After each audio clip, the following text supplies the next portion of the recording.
Hi guys! Magandang gabi! Welcome back po dito sa Gandara sa YouTube channel for Showbiz Update. Andito na naman nga po akong muli, nagbabalik at nagmamaganda ninyong kachismosang Kim Pao upang magatid sa inyo ng latest update and fresh happenings patungkol sa kanilang dalawa.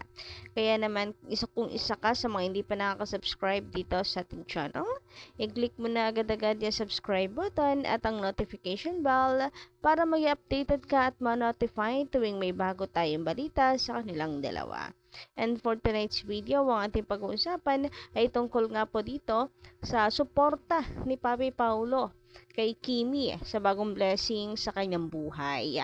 So alam naman po natin na si Kim Chu ay may bago pong endorsement na kung saan nag-trending po siya sa social media because of this. So magiging calendar girl po ang ating Kimberly. But anyway, before that, nais ko po munang pag-usapan. Unahin natin pag-usapan itong tungkol dito po sa komento ni Miss Emelita Mercado. Napukaw po kasi nito yung aking atensyon dahil sa kanyang sinabi na pinipilit raw ang Kimpaw. Parang sapilitan na raw para lamang masunod yung satisfaction ng mga fans. Sabi niya, pwersahan ang ginagawang gimmick ng Kim Pao na mag-propose na si Paulo kay Kim.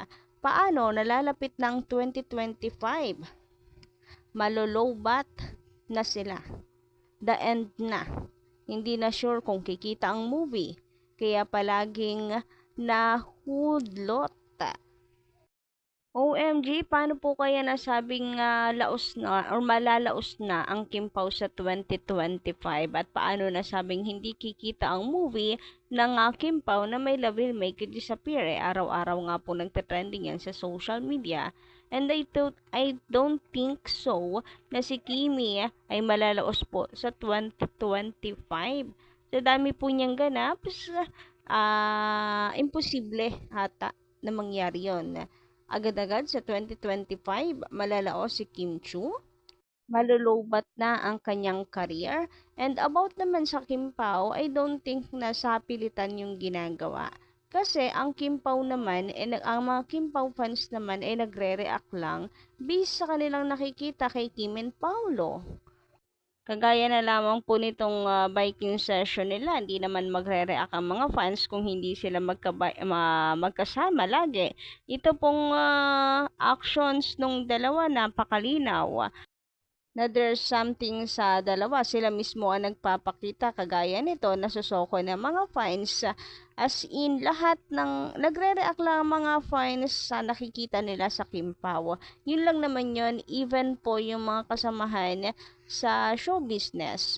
Ang mga co-host ni Kimi sa Showtime, bumibase lang din naman sila kung paano nila nakikita si Kimi na masaya basta kasama si Paulo. And ayun nga, meron pong ganaps ang dalawa sa likod ng camera na hindi naman kailangan for promotion ng movie. Alam niyo yun, even without camera, magkasama talaga sila. So ano yung sapilitan doon? Paano pinipilit? Itinutulak, ibinubugaw si Kimi kay Paulo. Eh kung silang dalawa mismo talaga yon, nagpapakita na may something sa kanilang dalawa. Hindi ba? Samantala, narito naman po ang buong reaksyon ni Jake Cuenca sa relasyon di umano ni Kim Chu and Paulo Avelino based sa interview sa kanya. So, headline po dito isinulat October 27, 2024, Jake Cuenca masaya sa relasyon ni na Kim Chu and Paulo Avelino. Natawa lang si Jake Cuenca nang usisain namin tungkol sa relasyon ng best friend niyang si Paulo Avelino kay Kim Chu. Pero syempre naman, happy si Jake sa love life ni Paulo ha? Anyway, dagdag pa rito, natatawa si Jake. Hahaha. Hindi ko nga alam talaga. Syempre si Paulo is a private guy talaga, di ba? Habang natatawa niyang chika. Anyway, hindi lang makakalimutan ni Jake ang pagmamahal sa kanya ni Paulo. Na noong may nangyari sa kanya noon, hindi talaga siya iniwan ni Paulo. A very sweet friend naman talaga si Pau. Very maasahan na kaibigan niya. pareho nga raw sila ni Paulo na iwas bisyo na. Hindi sila umiinom. Hindi na sila umiinom. Aminado naman si Jake na minsan sa buhay niya ay tila nalulung din siya sa alak. Kami ni Paulo noong magkita kami, magiinuman sana kami pero sabi ko na lang ayoko na. Si Pao rin, hindi na rin umiinom, nag-quit na rin. Mag-best friend talaga kami.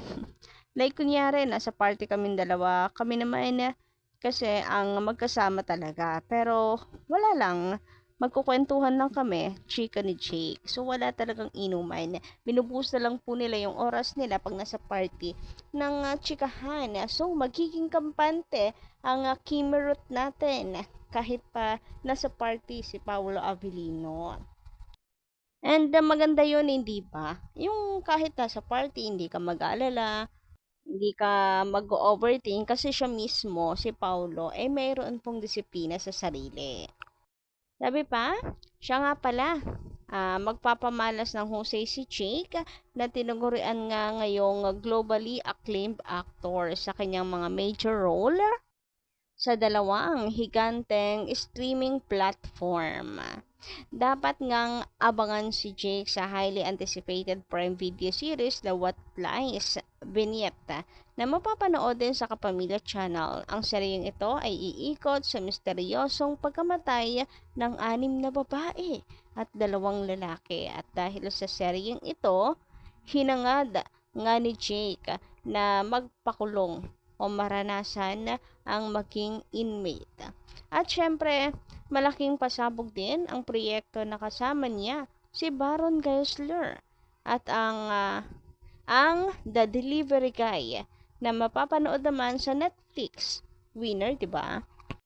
Anyway, patuloy nga ni Jake sa pag-stand out bilang isa sa pinakamahusay na aktor ng industriya kahit wala siyang regular on-screen partner upang palakasin ang kanyang career. Matagumpay na naitaguyod ni Jake ang kanyang stellar career bilang isang dedicated at seryosong aktor. Consistent siya sa pagpapakita ng kanyang husay sa pagganap at nagbukas ng mga pinto para sa kanya sa dalawang monumental projects na nagdala sa kanya sa 2 major higanting streaming platforms.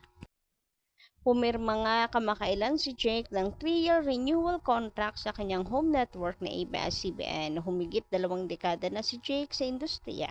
Bongga ka, Jake. So dito guys, makikita nyo na tikom yung bibig ni Jake. May nalalaman siya pero ayaw niyang sabihin, paunahan si Paulo. Usually gano'n naman. Alam nga naman bilang kaibigan, pangungunahan mo siya. Yung relationship ng magkaibigan ang nasira. Yung medyang sisira pa sa relationship ni Jake and Paulo. Mag-best friend nga sila. Dun pa lang sa sinabi ni Jake na mag-best friend sila, kutuban ko na po doon na pinapahiwatig ni Jake. Mag-best friend kami, wag nyo kaming pag-awayin. So, syempre, kapag nagsalita siya, parang pinangunahan na niya si Paulo noon. Bagay na maaring hindi magustuhan ni Pau. 'Di ba? Dapat sila Paulo and Kim ang magkumpirma niyan. Samantala, dumako naman tayo sa pinakasentro ng ating update sa gabing ito. And ito nga po ay tungkol dito sa bagong calendar girl ng Tanduay. So, lagi itong inaabangan yung kung sino magiging Tanduay girl. And masasabi ko na very relevant si Kimi dahil hindi siya pinili dahil pala bikini siya, kundi dahil relevant actress. Alam nila na mabenta itong si Kim Chu. Anyway, dahil dito, the calendar girl ng atin pong bebehan, may mga nagtatanong, alam kaya ni Paolo Avellino ito? Kasi parehas conservative yung dalawa. And I think nandun na po sila sa maturity phase of their life. Tama ba ako? I don't think naman na magiging daring yan. Si Kimi naman kapag nagbibikini po yan ay hindi naman malaswa tingnan. Andun pa rin makikita mo lang yung kaseksihan niya pero hindi siya kabastos-bastos tingnan. Napaka-classy nitong si Kim Chu, guys. Anyway, ayun nga, feeling ko, kung ako naman tatanungin, ay suportado ni Paulo ito based po sa bagong post ni Papi Paulo sa kanyang social media account. I think may kaugnayan po ito dito sa katanungan ng mga fans. So, may picture po siya dito na black and white na I think sinisimbolo nito na target siya ngayon ng mga questions about nga rito kay Kimi. Kaya, andyan siya, black and white yung picture. And ang sagot niya para po sa mga tatanong sa kanya, always choose what makes you happy. Tuesday. So, dun pa lang sa choose, alam ko na agad. Kasi tayo, tuwing Tuesday, apelyido ni Kim yung ginagamit natin choose, tapos day. So, siguro, low-key, itong si Papi Paulo, yun na lang yung ginamit niya. Pero, yun pa rin ang kanyang, ibig sabihin, pumapatungkol pa rin kay Kim Chu.